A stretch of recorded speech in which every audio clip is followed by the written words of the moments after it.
Lux presents Hollywood.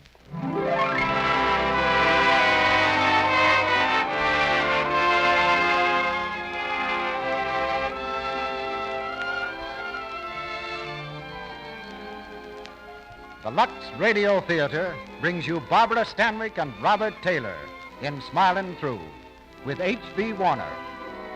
Ladies and gentlemen, your producer, Mr. Cecil B. DeMille.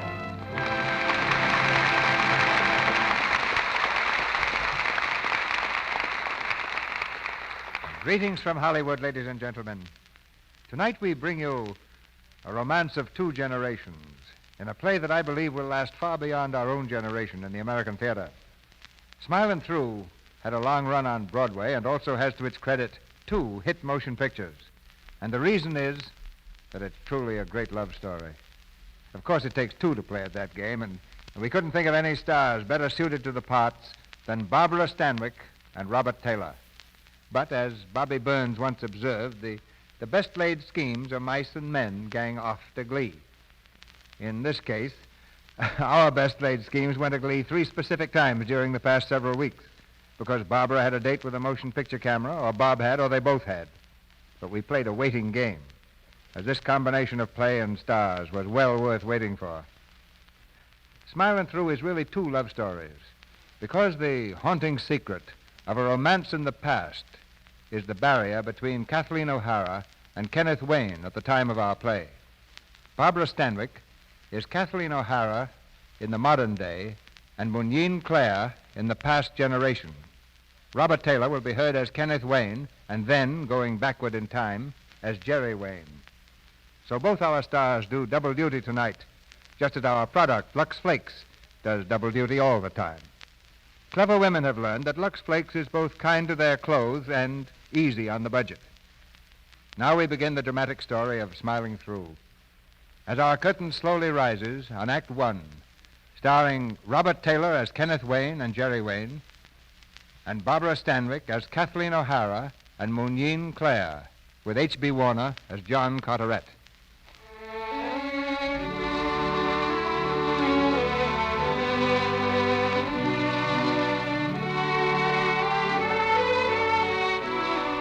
It's June 1914, just 2 short months before the rumble of guns from France will shatter the dreamy quiet of the English countryside. In a pleasant old garden near London, 2 elderly men are seated beneath the trees, a table before them, on which is set a never-ending game of dominoes. No move has been made for the last 10 minutes. With a gesture of impatience, one of the men picks up his cane and raps it smartly against the legs of the table. John, wake up. What? Oh, my play? This is a very exciting game, John, with you going to sleep after every move. Let me see, 12 and 3 of 15 and 5 of 20. And I wasn't asleep, Owen. Then if you weren't asleep, why didn't you play the double 6 there, where I expected you to? You and I have been playing this game for 50 years. You ought to know I never do what anybody expects me to. Funny how an otherwise upright man can be so low down about games. By the way, what time are we expected at Fred's tonight? 8:30. And I'm not going. Not going? Why? You don't often refuse a chance to play whist. There'll be a moon tonight. A full moon. I never leave here when it's moonlight. Oh, John, are you going to start that? I wonder if you know how I dread to see you in these moods. Moods? Do you mean to say you're going to sit here in this garden all night again and try to conjure up spooks? Really, John, sometimes you give me the creeps. Do you know what people think? They think I'm a little touched, don't they, Owen? I don't blame them, this constant playing with the supernatural. Yeah, there's nothing supernatural about it. It's beautifully natural. The past is dead, John. You ought to forget it. No, you're wrong. You're wrong, Owen. The past is with us. It's here about us all the time. It's merely a question of making some sort of contact with it. I don't believe it. It's ridiculous. For a man of science, Doctor, you have a very small mind. Your move. Where's Kathleen? I said, where's Kathleen? Oh, I don't know. Off riding with Willie Ainley, I suppose. Over by the Wayne estate? I believe so. Hope she's not jumping those fences again. I came by the Wayne estate on my way here, John. Yes? Yes, it'll be quite a job fixing it up after all this time. Place has gone completely to seed. Well, what do you mean, fixing it up? No one's lived there for 50 years. There's someone living there now. Kenneth Wayne. What's that? Kenneth Wayne. Jerry Wayne's son. Yeah, he arrived from America yesterday. Jerry Wayne's son. I thought I'd better tell you, John. Why didn't he stay away? Why did he have to come back here? It's only natural that the boy should want to look after his father's property. You heard that Jerry Wayne had died, I suppose. No, I haven't. Yeah, in America 3 years ago. From all I can understand, his wife never knew that Jerry had been guilty of... Stop it, Owen. Stop it. I don't want to hear any more about Jerry Wayne or his wife or his son. It's a subject I finished with 50 years ago. I don't want it reopened. I imagine it may be reopened in spite of you, John. Kenneth Wayne is your neighbor. You naturally come here to pay his respects. I won't have it. I won't have him in my house. John, the boy knows nothing of what happened here, and after all, you can't hold him responsible for what his father did. 50 years is a long time to hold a hatred, John. No, so that's what you meant. The past is dead. Forget it. Yes, John. Well, I can't. I'll never forget it. I want nothing to do with Kenneth Wayne, and Kathleen shall have nothing to do with him either. Ellen. Ellen. Yes, Mr. Carteret? Ellen's my niece returned from her ride? No, sir, she hasn't. When she does, tell her I want to see her. At once, please.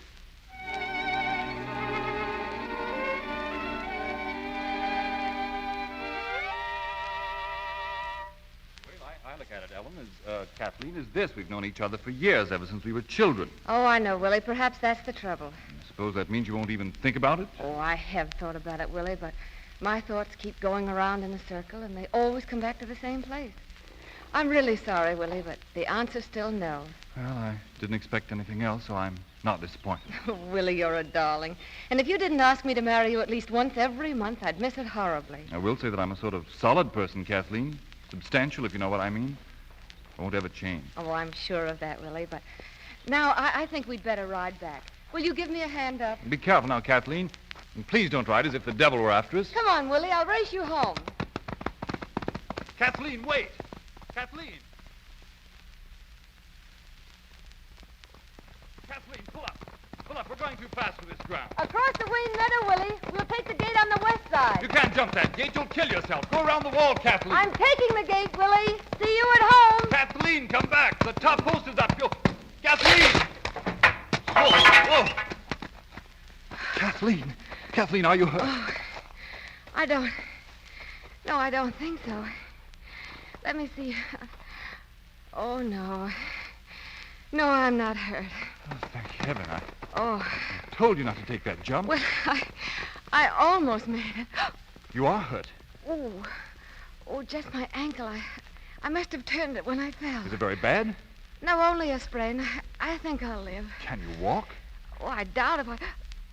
Oh, no, Willie, I can't. Well, that's awkward. What do we do now? We go home as soon as you can get me there. Well, I'm afraid the horses have run off. Oh, dear. Of course, I could carry you, I suppose, but... Oh, could you, Willie? Well, perhaps I'd better get a car, Kathleen. Oh, all right. I think you'll be more comfortable. I won't be long. And don't tell Uncle John. He'll be furious. Oh, I won't. Oh. Hello. Oh, hello. I thought I heard voices over this way. Oh, what happened to the other one? You mean the other voice? He went home for a car. It's a grand afternoon, isn't it? Lovely. Nice view from here. Beautiful. Did you walk all the way up the hill? No, I came on a horse. Horse? Yes, he went home, too. Oh. Well, I didn't mean to poke my nose into your business. Maybe I'd better go home. Oh, I'm so sorry. You're American, aren't you? Yes, that's right. How'd you know? Deduction. I just arrived yesterday. Are you going to be staying in the neighborhood? I hope so. Well, then we ought to know each other. My name's Kathleen O'Hara. Kathleen O'Hara. Irish? How did you know? I live in that house down there, see? Oh, the Carteret place. Yes, he's my uncle. I was going to drive over there this evening and say hello. Not sure it's done that way in England, but I thought I'd plunge in and see what happened. Oh, you won't find us very hard to get along with. Just on the other side of the house is Dr. Harding's, and this is the old Wayne place here. No one lives here anymore. Oh, yes, someone does. I live here. Huh? Oh. Oh, then you're Kenneth Wayne. Yes. Oh, I remember now. I heard you were coming. How do you do, Mr. Wayne? How do you do, Miss O'Hara? Well, since we're going to be next-door neighbors, we must be friends. Yes. Shall we start now? How do you mean? Come up to the house for tea. Well, I'd love to, except for one thing. What's that? I can't walk. You can't...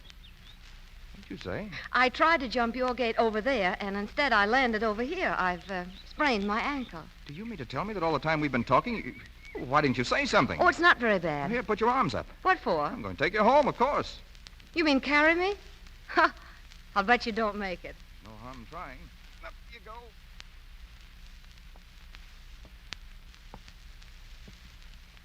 I think I can walk to the chair. You can put me down now. Oh, no. When I start a job, I finish it. Right here. Thanks. Now I'll have to give you tea. Oh, Miss Kathleen, what's happened to you? It's nothing, Ellen. Will you tell Uncle John I'm home? Yes, Miss. And bring some tea, Ellen. Sit down, please. Thank you, but don't you think you'd better do something about that ankle? Oh, it's much better, really. I told you I could have walked halfway. Kathleen. Kathleen, you all right? Of course, Uncle John. I've sent for Owen. He'll be here right away. Oh, Uncle John, please stop fussing. There's nothing the matter except this gentleman thought he had to carry me home. Oh, How do you do, Mr. Carteret? you're Kenneth Wayne, aren't you? Yes, sir. I'd know you anywhere. You're just like him. Just... Oh, I suppose you mean my father, sir. Yes, I mean your father. Uncle John. Thank you for bringing my niece home. Is there anything we can do for you? No, Uncle John, Mr. Wayne is staying for tea. I see. Excuse me. Well, I'm dreadfully sorry. There must be some... Oh, well, I can't imagine. Oh, it's quite all right. I don't pretend to know what it's all about, but, well, I'll run along. Oh, you can't. Please Oh, don't. you really don't want me to stay. Let's not try to be polite. Well, perhaps we'll meet again sometime. Of course we will. Goodbye, then. Goodbye, and thank you. Ellen. Ellen. Yes, Miss. Will you ask Uncle John if he can come here a moment? Well, he's in the garden, Miss Kathleen. He said that he didn't wish to be disturbed. He'd be there all evening, he said. Oh. You know how he is, Miss, when there's going to be a moon. It might be better if I didn't... Yes, never mind, Ellen.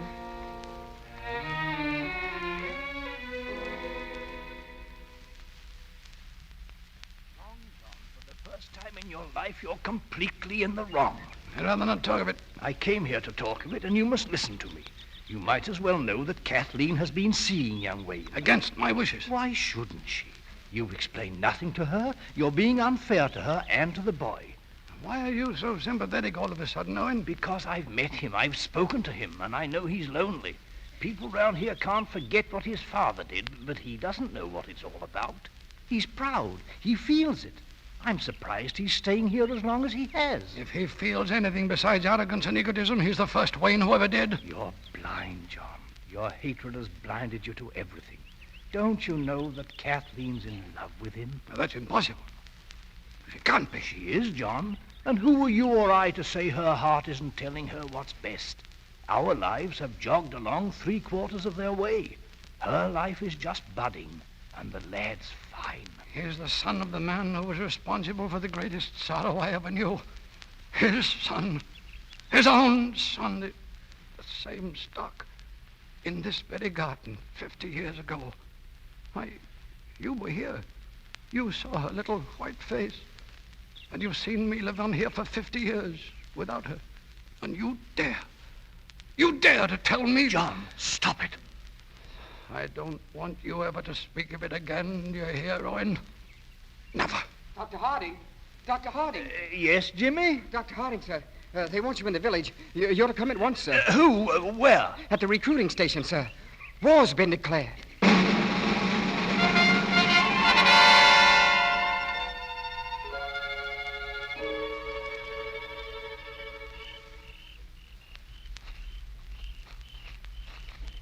We'd better say goodnight here. I'll go the rest of the way alone. Again? I never quite get past the garden wall, do I? I'm sorry, Ken. I know. But some evening I'm going to climb into that garden of yours. It's becoming an obsession with me, like that seventh door that must never be opened. Oh, Kathleen, what is it? Why do people hate me so? What have I done? What haven't I done? I don't know, Ken. If I did, I'd tell you. You must know something. I've been here for 3 months, and the only people who've even spoken to me are you and Dr. Harding. There must be some reason for that. I know this much, Ken. It's something to do with your father and my Uncle John's sweetheart, my Aunt Munyin, years and years ago. Dr. Harding told me, but that's all he'd say. And then, every night when there's a moon like this, Uncle John goes into the garden.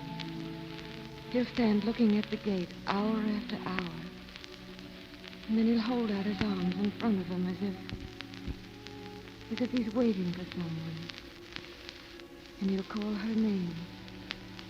Munyin. Munyin. And then? I don't know what happens then. I'm afraid to look. You don't believe that someone does come to him? I'm Irish, Ken. We can believe a great deal that we can't see. Kathleen, whatever this thing is that stands between us, will it always be there? I don't know. There must be something we can do. We can go to him, tell him that we love each other. Ken. I've never said that to you before.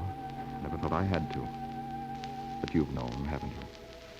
Yes, I've known. Well, then let me speak to him. Let me tell Oh, him. no, Ken, not yet, please. But why? Why, Kathleen? Because he hates you so. And because he loves me. He's done everything for me. When my mother died, I was alone in the world. He sent for me. He's like my father, and he's old and I think unhappy. Or let me tell him, Ken, at the right time.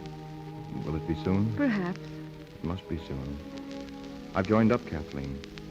Joined up? Yes, I'm waiting for word now. I may leave in the morning to join my regiment. But you're an American. I'm not sure what I am. My father was English. But you don't have to go. They can't make you go. Now, would you want me to hide behind that? Oh, Ken. Ken. That's why it must be soon, darling. It'll be so much easier leaving you if I know that when I come back, you'll be here. Kathleen, It's Uncle John. Kathleen, is that you out there? Ah, Good evening, sir. it's getting late, Kathleen. You coming in? Uncle John, there's something we have to tell You you. may tell me inside. Good night, Mr. Wayne. Mr. Carteret, I don't mean to be disrespectful, but I should like to stay if you don't mind. You've made that evident in the past. In spite of the fact that you realize you're not welcome here. Uncle John. Will you go into the garden, please, Kathleen? Well, Mr. Carteret, I don't deserve the treatment I get from you. that's a matter of opinion. You've nursed a prejudice against me that has no foundation. You are a Wayne. That's its foundation. If you'll forgive me, sir, that's unfair. You're holding a grudge against me for some injustice my father did you. Injustice. I don't know the facts, but I did know my father. So did I. I resent that, sir. Speaking of a man who's dead. I'd gladly say it to his face if he were alive. Mr. Carteret, I'm entitled to stand on my own merits. Because I happen to be the son of a man with whom you disagree. You speak very lightly of the disagreement between your father and me. I've heard vague hints. Now I want to know the facts. Your mother didn't enlighten you before she died. No, sir. She evidently wished to spare you. It's not fair to disclose a secret she tried so hard to keep. Just a moment, Mr. Carteret. I joined up last week. I'm leaving for the front tomorrow. I run the same risk as anyone else, and it's quite possible I may not come back. I should like to say goodbye to Catherine. I shall deliver your message. I'd like to see her, please. I'm afraid that's impossible. Mr. Carteret, I love Kathleen, and she loves me. You're going to find it difficult to keep us apart. I shall do my best. Then let me advise you, sir. Don't count on my being killed because I won't be. I'll come back. I promise you that.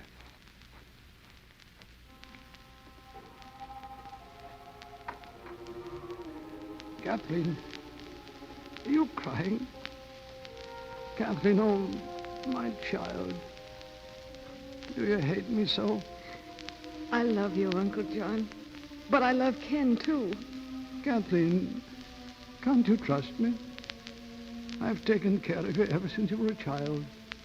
Believe me, darling, I'm only trying to take care of you now. Time will heal your heartbreak, Kathleen. Has it healed yours?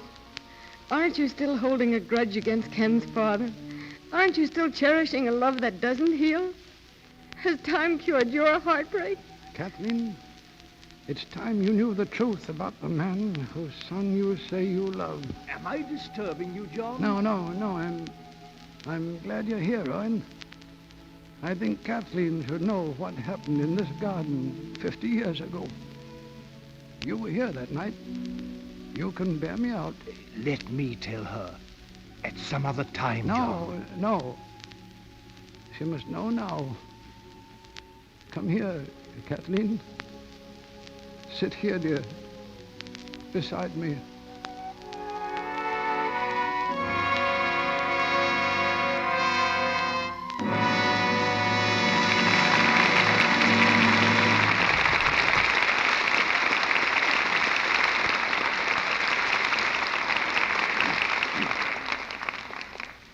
The curtain falls on Act One of Smilin' Through. In a moment, Mr. DeMille brings you Act Two, starring Barbara Stanwyck, Robert Taylor, and H.B. Warner. And now, a word of thanks to the women of our audience who have given such a warm reception to the product which sponsors tonight's play, New Quick Lux Flakes. You know, it isn't easy to improve a famous product like Lux, which has become such a friend to so many millions of women. But women everywhere are saying that now Lux is even better than before. That's true, Mr. Ruick. Though I used to hear girls say Lux just couldn't be improved. Yes, I'm sure many women have thought that, Sally. Now, here are 3 points women especially like about new Quick Lux. 1, these delicate flakes are so fast. They bubble into suds at the touch of water. In water as cool as your hand, new Quick Lux dissolves 3 times as fast as 10 other leading soaps tested. That's 1 point women appreciate. 2, new Quick Lux is so thrifty. A little goes so far. In fact, ounce for ounce, it gives more suds than any of the 10 other soaps tested. And that's true even in hard water. The 3rd point is purity. New Quick Lux has the same perfect gentleness you've always depended on. It hasn't any harmful alkali, no builders or fillers. Anything safe in plain water is safe in new Quick Lux. Speed, thrift, safety. Those are the 3 reasons women are so enthusiastic about the new Quick Lux. It comes in the same familiar box at no extra cost to you. So why not get a big box tomorrow and use it for stockings, underthings, and all washables. For dishes, too, to save your hands. Now, our producer, Mr. DeMille. Act Two of Smilin' Through, starring Barbara Stanwyck as Kathleen O'Hara and Muneen Clare, and Robert Taylor as Kenneth Wayne and Jerry Wayne, with H.B. Warner as John Carteret.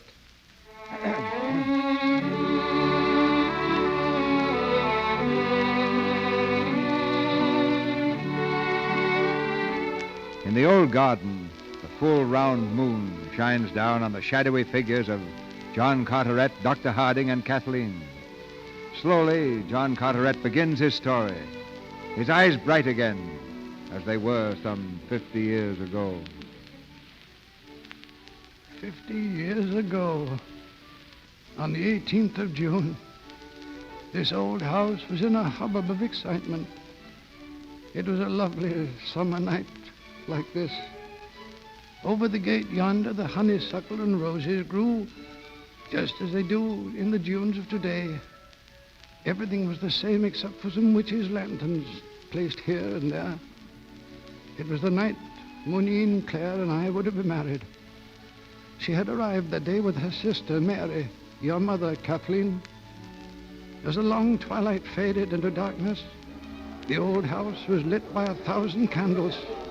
Snatches of laughter and bits of bantering chatter floated out into the garden. Someone was playing something softly, liquid, on the harp. I could hear it still. It was her little song, Muneen's song, the one I taught you to sing so many years ago. There was still an hour before the ceremony. Suddenly there was a ringing at the gate bell. Ellen went quickly to answer it. Why, Why, Dr. Harding, it's about time. Good evening, Ellen. Am I late? Mr. Carteret's been worried to death. Is that you, Owen? Good evening, John. Oh, good Lord, I thought you'd never get here. Did you bring the ring? Now, don't worry. Everything's all right. Well, come inside, man. There are 1,000 things to do attend to yet. John, I've something to tell you. Oh, what, Owen, what? I stopped in at the George and Dragon on my way here to get something to steady my nerves. Well. Jerry Wayne was there, John, drinking more than was good for him and talking about her. Munyin? He was talking about Munyin? Now, John, there's nothing you can do about it, only I think you ought to be on your guard. He's not been asked to the wedding, of course. Of course not. I'm wondering if that was wise. Oh, I know how you feel about him. No man has the right to make threats merely because he's refused by a woman. But Wayne's a strange, bitter nature. At any rate, he was making some vague threats that there was still time and the wedding wasn't over yet. You've nothing to worry about, Owen. That kind of man usually takes it out in talking. Come inside. Ellen. The bell. Coming. Who is it? Oh, Mr. Wayne. I thought it was... A guest, Ellen? No, just a visitor. Who is it you want, sir? We're very busy just now. First, I want to come in. I don't think you're expected, Mr. Wayne. I know that. No place for the rejected suitor amidst the wedding guests, is there? His great crime was that he loved the lady and the lady didn't love him. You've been drinking, Mr. Wayne. I do hope you'll go quietly away and not make any disturbance. Tonight of all nights. Take this note to Miss Munyin. I'll wait. Miss Munyin is dressing, and I don't think she wants to hear from you. Do as I tell you. No, sir. I will not. I want that message taken to her before the wedding. Understand? Ellen, Mr. Carteret wants you. Oh, Miss Mary. Ellen, what is it? What's the matter? It's Mr. Wayne, Miss Mary. Oh. My respects, Miss Mary. Will you have the goodness to deliver this note to your sister? Jerry Wayne, you had no right to come here. It's not Munyin's fault at all if she doesn't love you. Oh, why can't you take your dismissal like a man and not come round to trouble her on the most wonderful night of her life? If you'll take her that note and let me wait for an answer, I'll go quietly. If not, I'll stay and watch the wedding like a welcome guest. Only I don't vouch for what I'll say or do. Now, will you take the note or won't you? I'll take it. But I don't like this, Mr. Wayne. I don't like your being here. I'll go when I receive an answer to my note. Wait here, then, please.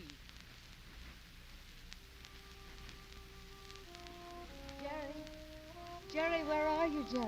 Munyin, I'm here. Ah, Jerry, 'twas nice of you to come around.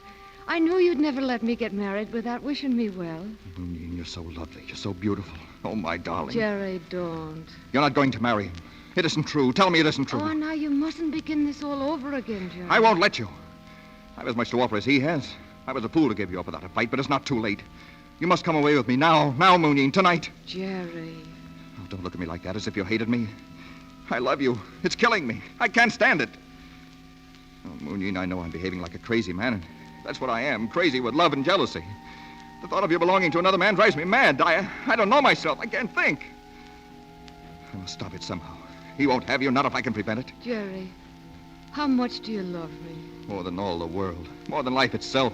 I can't give you up to him. Then listen to me. Do you know what you're going to do to prove your love for me? You're going to leave me now, bravely and wishing me joy. And you're going to go along home and let me be married to the man I love. Because you love me. I can't. You can. You will. Look at me, Jerry. Look at me and tell me that you want me to be happy, even though it means unhappiness for you. I can bear it when I'm with you, Munyin. It's when I'm alone. Ah, when you're alone, say over and over to yourself, I'm doing it for her. Then it'll come out all right. Will you try? Yes, Munyin. Thank you, Jerry. Sure, it's a dog's life I'd be leading you, Jerry, not loving you. You don't deserve that. Now, you must go. You promised that if I came down... Munyin, shall I never see you again? Often, I hope, when I come back here to live. If you'll promise to remember what I say. Now, wish me well, Jerry. And mean it. Goodbye, Munyin. I love you. I shall always love you. Ah, Jerry. Goodbye, my dear.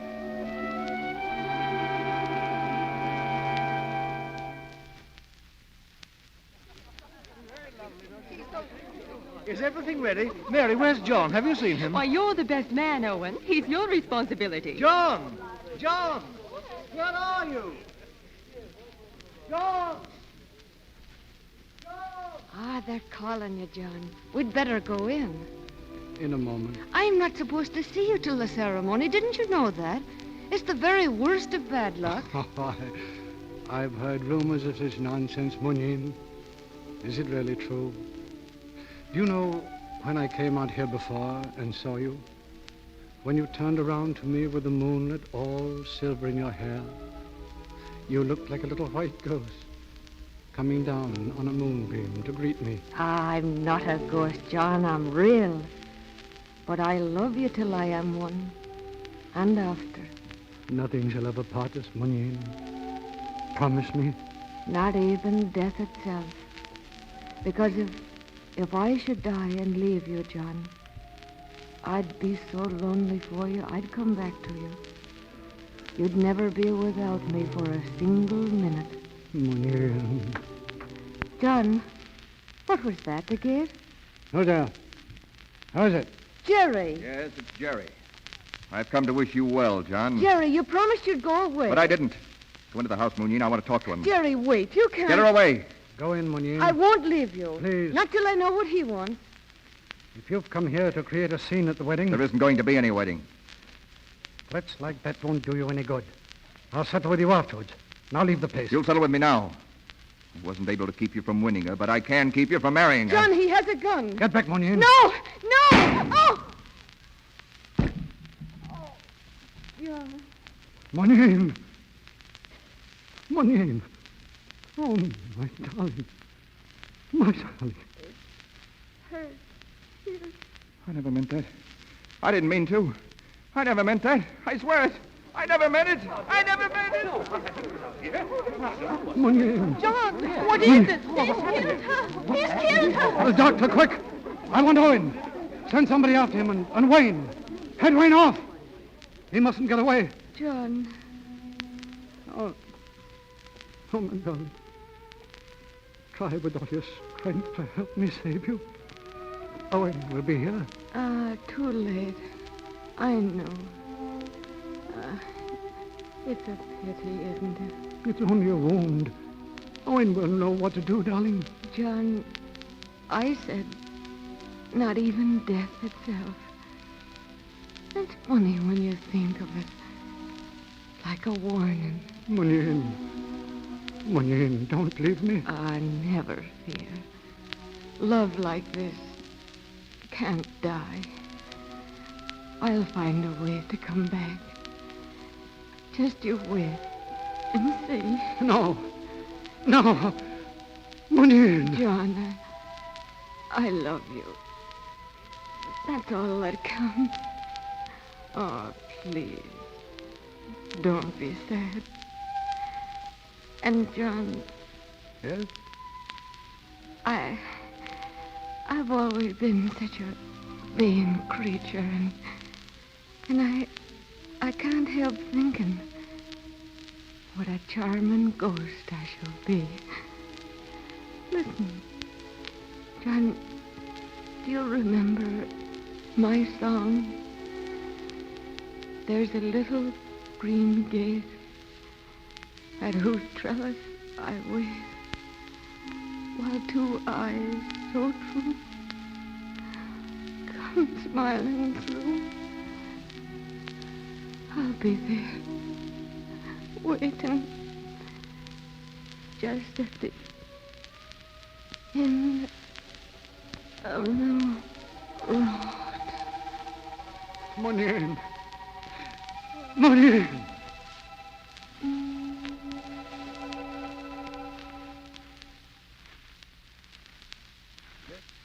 way she died. In my arms. Here in this garden 50 years ago. Love like that, Kathleen, is like the smile of God. And when it's taken from you, it's as though the smile of God had ceased for you forever. But year after year, she has come to me. Sometimes every moonlight night. sometimes with long, lonely times between. But always, when I needed her, she was beside me. Whenever I met with trouble or sickness, she was there. And the comfort of it was so great that it made little difference whether I lived 1 year after her or 100. If only she was with me now and then. Uncle John, if you've known love like that through the years and after the years, how is it you can be so hard on me? I love too, Uncle John. Can't you understand? You're the stock of my Munyin herself, and his is the blood of the Waynes. And you don't belong to Catherine. I love him. You must forget him and make an end of Now, this. don't ask me that. I can't. You must. Uncle John, you talk of love being like the smile of God. You're not the only one God smiles upon. He smiled on me, too, and on Ken. And I'm not going to let you come between us. You can't. Kathleen, where are you going? I'm going to Ken. Kathleen! Kathleen! John, let her go. It's her right. You're against me still. After all that I've recalled of what happened that night, you're against me still. All that was 50 years ago. He's his son. That's not the boy's fault. And Kathleen's her flesh and blood. That's not Kathleen's fault. They love each other. You're hard and cruel, John, and I'm against you. You're doing a wicked thing, and someday you'll bitterly regret it. Good night.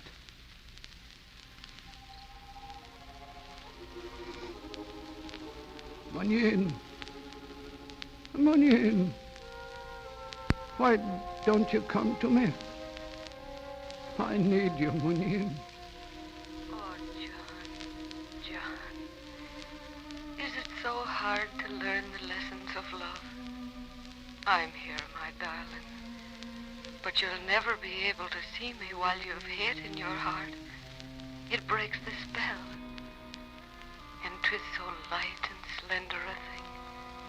I know you want me. But you'll have to sweep out all the cobwebs of revenge and hatred from your thoughts before we two can talk together. Love of me is not enough. There must be no dark shadows of unkindness or of anger. Love must shine all around. Goodbye, John. Goodbye, my darling.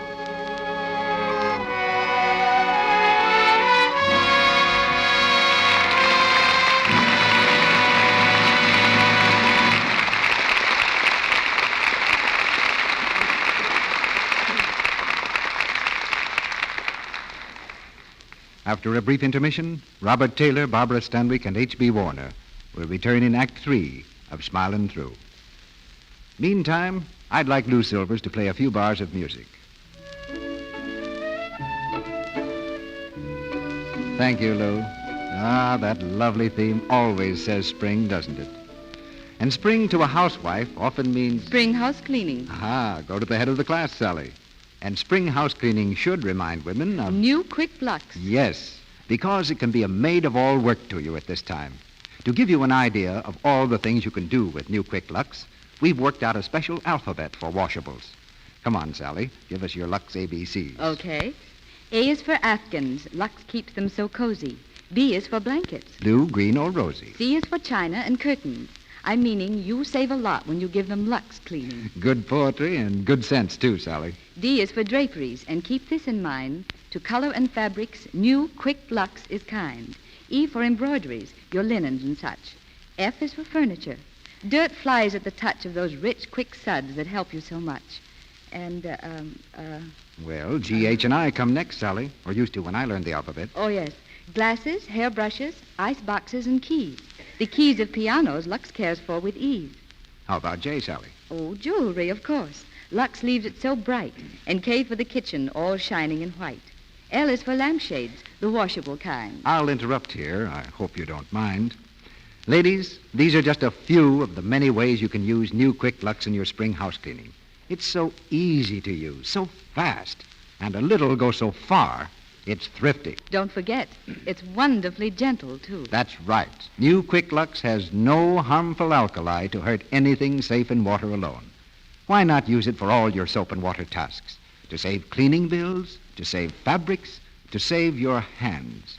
It's in the same familiar Lux box, and it doesn't cost a cent more.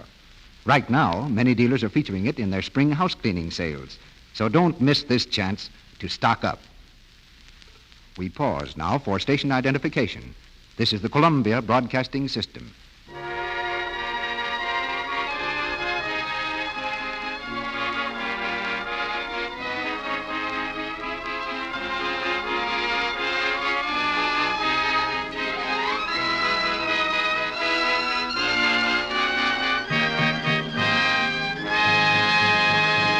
The curtain rises on Act 3 of Smilin' Through.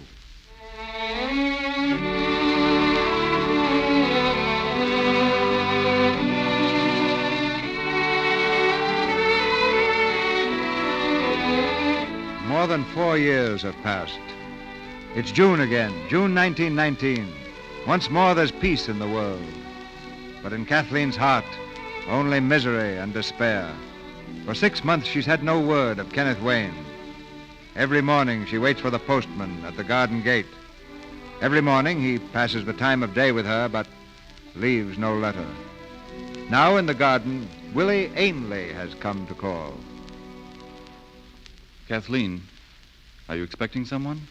No, why, Willie? You've been standing by the gate all morning. Oh, I'm sorry, Willie. You know, I find you changed, Kathleen. I noticed it the minute I got back. Changed how? Oh, every way, except one. You're no nearer accepting me than you were before. Are you? Willie, if you ask me to marry you again today, I shall... Oh, Willie. I know. You'll slap me. Well, that'd be something. I'd rather be slapped by you than any girl I know. Shall I change the subject? Please. Very well. Oh, by the way, who do you suppose I saw before I came down from London? I can't imagine who. Kenneth Wayne. Ken Wayne? Oh, did you? I must say he wasn't very anxious to speak to me. Had to call him twice before he turned around. How long ago was this, Willie? Well, let's see. I came down the 1st, about the middle of May sometime. Then he's been in England over a month. At least. Why do you ask? I was just curious. Kathleen, I shouldn't have mentioned this, but I have to know. You're in love with him, aren't you? I'm sorry, Kathleen. You needn't be. Has he written to you? No, not for months before the armistice. Kathleen. Willie, don't pity me. I don't want pity. Forgive me, Kathleen. Would you rather I go? Thank you, Willie. Of course. Bye, Kathleen. Ken. Oh, Ken.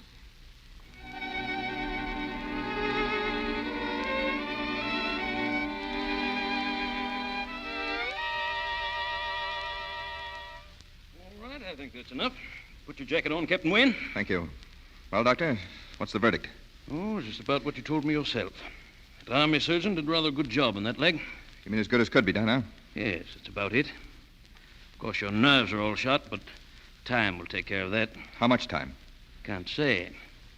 That will depend on you, Captain Wayne. Yes, I know. Don't worry. Try to relax. Eat plenty of greens. Sleep 10 hours a night. Yes, it's easy to prescribe. How much sleep do you get a night? What do you think? About 3. If I'm lucky. Well, I could give you something for that, of course. I've had it. Every doctor in London has given me something. It's getting so it doesn't work anymore. How long were you at the front? I saw most of the show. I got this leg in last month. Yes. There are a great many like you, Captain. See them every day. I might as well tell you there's very little I can do for them. There's only one thing I really want to know, Doctor. When I came back out of this, I was going to be married. Is that... Do you think I should? You mean, is it fair to the girl? I'll be an invalid, won't I? For a time. But you won't say how long. I can't. Maybe years. Maybe all of my life. There's a future to offer a girl, isn't it? To spend the rest of her days waiting on an invalid? I'm sorry. Thank you, Doctor. You've been very kind.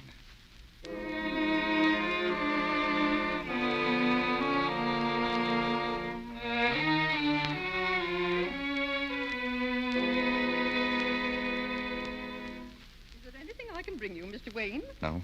Thank you, Jane. It's good to have you back, sir. I was worried when we didn't hear from you. I'm sorry. I should have let you know. Did you send my note to Mr. Carteret? Yes, sir. Good. That's all, Jane. Yes, sir. Oh, by the way, don't unpack my things. I'm not staying. Not staying, sir. I'm leaving for America tonight. But, Mr. Wayne, you've only just come. Will you answer that, please, Jane? Yes, sir. Mr. Carteret. Come in, sir. Mr. Wayne is in the drawing room. Come in, Mr. Carteret. Received your note. Well, it was kind of you to come. I'd rather come here than have you come to the house. I'm sure of that. However, what I have to say won't take very long. You can save your breath. You'll never marry Kathleen. That's why I came back. To tell you that I'll never marry you. To tell me? I'm not going to see her. So, if you'll explain things to her, I'm sure you can. It might be better all around. I don't understand you. I want you to speak to her. Make her understand that I've nothing to compensate for all she'd lose. Suppose she insists on seeing you anyway. Well, then, tell her that I'm not the same man who left here 4 years ago. That war makes changes in a man's viewpoint. It has in mine. Tell her that I don't feel as I did. She'll believe it from you. And you no longer wish to marry her? I've no right to marry her. Can't you see that? Look at me. You understand now? I see that you've suffered. We all have. You've been wounded. But I'm afraid that would make no difference to Kathleen. It wouldn't matter to her. It must matter. I've done a lot of thinking these past 4 years, especially since I was put out of the running. I'm glad that you refused to let Kathleen marry me. I'd only be a burden now. That possibility had nothing to do with my refusal. I know. But sometimes a mistaken motive works for good in the end. I'm not blaming you for your refusal, not anymore. You'd be something more than human if you could forget what my father did. You know? Yes, I know. Dr. Harding told me the whole story, and so it's better as it is. She'll realize that, too, someday. Ken, where are you? Ken! Oh, Ken, darling, I heard you were here. Why didn't you tell me? Oh, Ken! Kathleen. It's all right. Would you mind leaving us, Mr. Carteret? Kathleen. Oh, darling, I didn't believe it. I couldn't. You're back and you're alive. Oh, let me look at you. If I could stop crying for a minute, I could see you better. Not much to look at, I'm afraid. But you've come back. Aren't you glad to see me? You haven't said so. Yes, of course I am. Oh, it's been so long, darling, and when I didn't hear from you, I thought that... Oh, Ken, forgive me. Well, I was going to write to you, but when I got up to London, everything seemed to break at once. I was pretty busy. Oh, of course you were. Then I thought I'd come down, make a few last-minute arrangements. About what? Oh, the house, and... You see, I'm selling it. Selling this place? Why, Ken? Now, Kathleen, please try to understand. I shouldn't have come back at all. I was hoping that... Well, I thought when you didn't hear from me, you'd know. Ken, what is it? Look at me. Are you telling me that you don't love me? Is that it, Ken? Well, it's a fine spectacle I've made of myself, isn't it? Waiting here. Yes, you're right. I should have known. But I guess I'm too conceited. You'll have to forgive me, Ken. I didn't mean to throw myself at your head. It's just that... Oh, it's so silly, so stupid. Kathleen.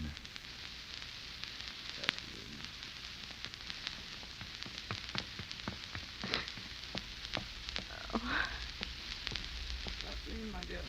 Oh, Uncle John, I've been such a fool. Don't, Kathleen. Don't, my darling. He doesn't want me. Uncle John, why didn't you let us alone? He wanted me once, and you took him away from me, just as surely as Jerry Wayne took away your Moonine Claire.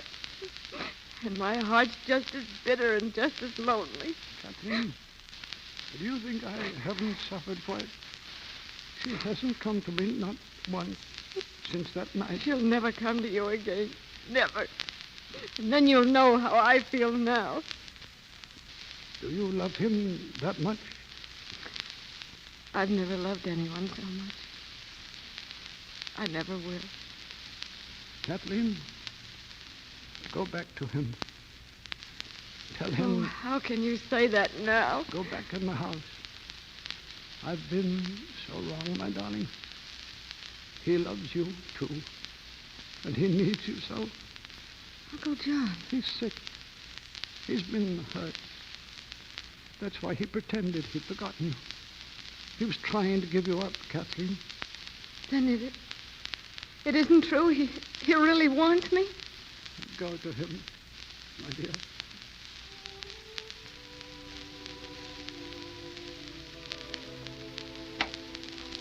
Who is it? You, Jane? Ken. Oh, I thought you'd gone. Let me look at you, darling. Let me see you now. Oh, why didn't you tell me, darling? Kathleen. Did you think it would matter to me? Did you think that my love was so small that I wouldn't want to care for you and make you well again? Oh, why did you send me away, darling? Kathleen, I may never be well. There's no telling. Oh, but you love me. You do love me. Tell me that, Ken. Kathleen, don't make me say it. Don't you know what it means to be tied to me all your life? No gaiety, no real happiness. Is any love strong enough for that? Mine is. Even stronger.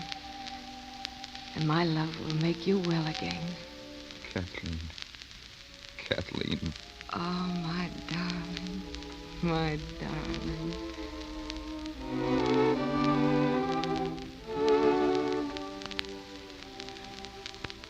Munyin. Munyin. Why don't you come to me? I've waited so many nights here in the garden. Munyin. John, dear. You're here. Oh, you've come at last. Munyin. I've been here all the time. Only you couldn't see me because you've been so obstinate, darling. Keeping those two children apart.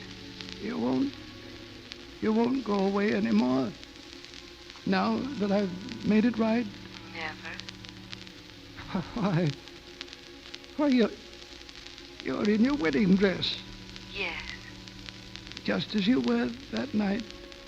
And as beautiful, as fresh, as young, as if 50 years were only a day. But I'm old. I'm old. I haven't the faintest idea what you're talking about. How can you bear to look at me? I'm old. My face is all lined. I see no lines. My hair is white. Why, it's as brown as it ever was. I'm bent.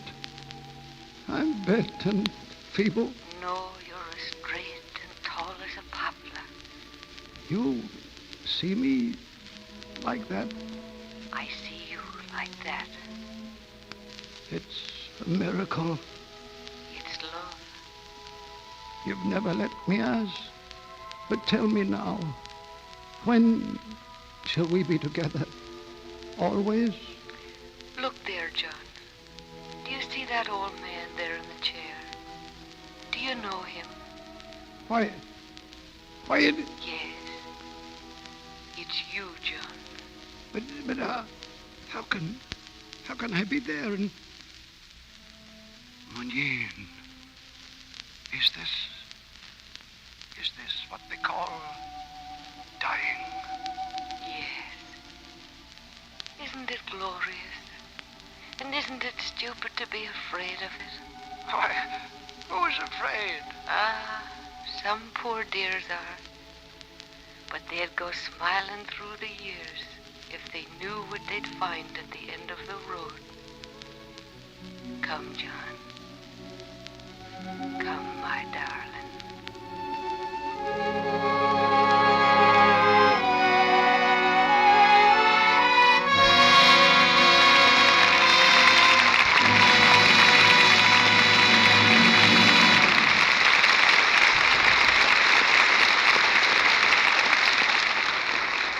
The curtain falls on Act 3 of Smilin' Through.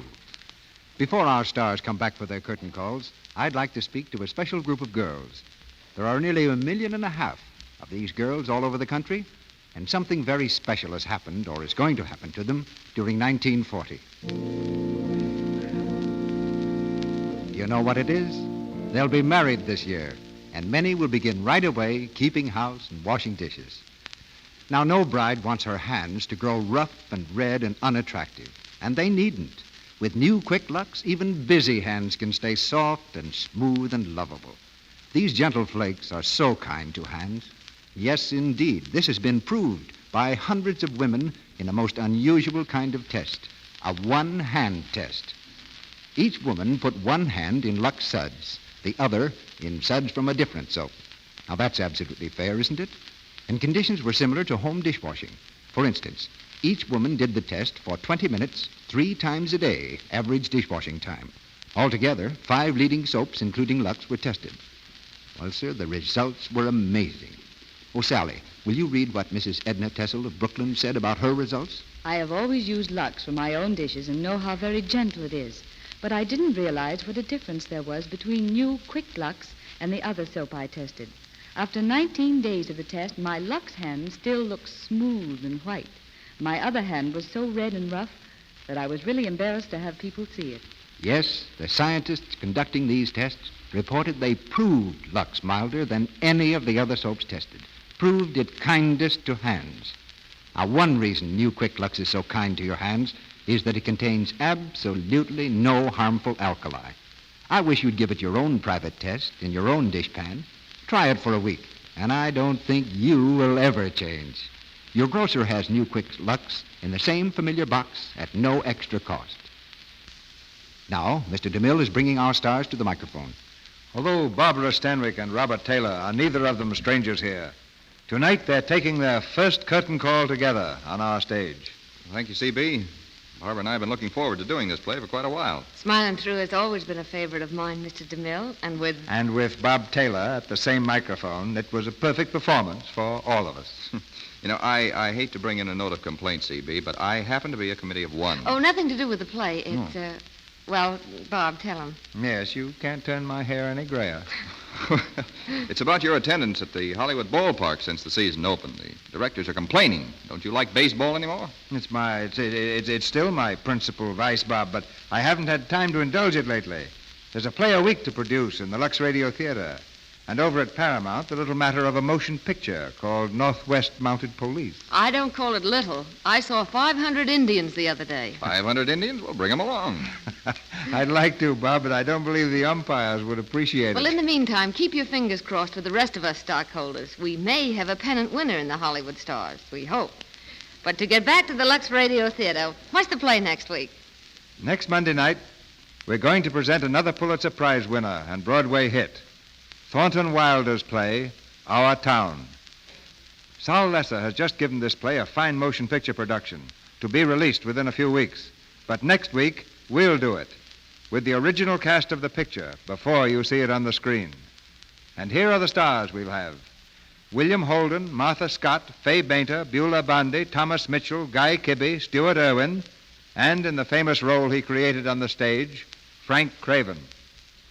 Our Town has something of the story of your town and every town in America. Headed by a cast of 8 stars from the picture, we'll bring you this stirring human drama next Monday night. And next Monday night, we'll be listening at home, C.B. Good night. Good night, everybody. Good night. We're starting right now to find you two another play. Our sponsors, the makers of Lux Flakes, join me in inviting you to be with us again next Monday night when the Lux Radio Theater presents William Holden, Martha Scott, Fay Bainter, Beulah Bondi, Thomas Mitchell, Guy Kibbe, Stuart Irwin, and Frank Craven, the original motion picture cast in Our Town. This is Cecil B. DeMille saying good night to you from Hollywood.